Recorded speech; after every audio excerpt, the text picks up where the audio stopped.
Hello there, IELTS students. In this lesson, we'll be looking at some super useful idioms that you can use in the IELTS test, as well as just in English communication too. Now, once again, some of the idioms that students are taught for the IELTS test, they're old-fashioned, they're not very common, they're difficult to understand. So much so that maybe even the IELTS examiner might not understand some of the meanings. I've seen loads of different idioms shared by different teachers, and I'm sure they're doing so with the best intentions, but I don't know what they mean.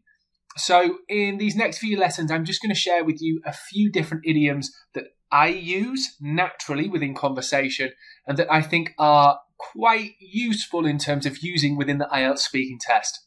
So we'll first look at cut corners and a rip-off. So we'll begin with cut corners.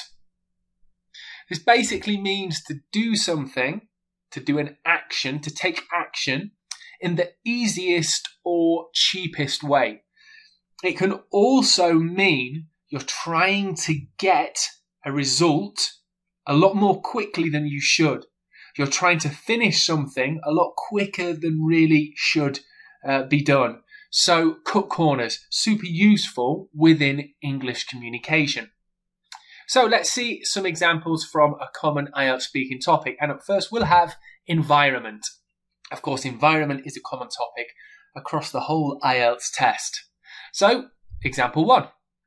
Many companies cut corners on waste disposal, harming the environment just to save a bit of money.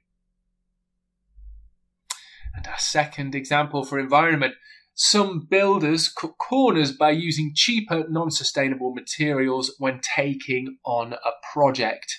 Very true. Cut corners, try and save some money, try and save time as well. Okay, so let's see 2 more examples for cut corners, and we'll do that from the topic of education. When students cut corners by copying assignments, they miss out on some of their learning. Schools that cut corners on educational resources can negatively impact student performance. So there we have idiomatic expression, cut corners, save time, save effort, or save money. Not particularly in a good way either. Okay, the second idiom I'd like to look at in this lesson is a rip-off. Now, possibly more common within British language instead of American English, for example. However, super useful, very colloquial, so you will hear this used by native speakers all the time. The language that is used by native speakers is the language that you should be using too. A rip-off, basically meaning something that is unreasonably expensive. It's too expensive. It doesn't represent good value. Okay, so let's take a look within the topic of tourism. Many tourists feel that tickets to famous landmarks are a rip-off due to high prices. Definitely true within some cities and countries. Local restaurants in tourist areas often charge rip-off prices for basic meals and snacks. Now, apologies to anyone from France, but I remember being with my family as a kid on the south coast of France, and we had to pay something crazy like 10, 15 euros. Maybe it wasn't quite that much, but the imagination does extend and expand things. But just for a bottle of water, just because we were in a tourist area. So again, very true. A rip-off, unreasonably expensive. Let's see 2 more examples from within the topic of shopping. Definitely at times when we go shopping, we might feel like we are being ripped off.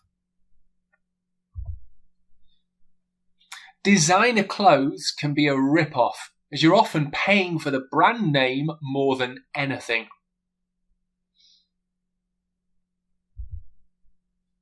Some people believe that organic foods are a rip-off because they cost so much more.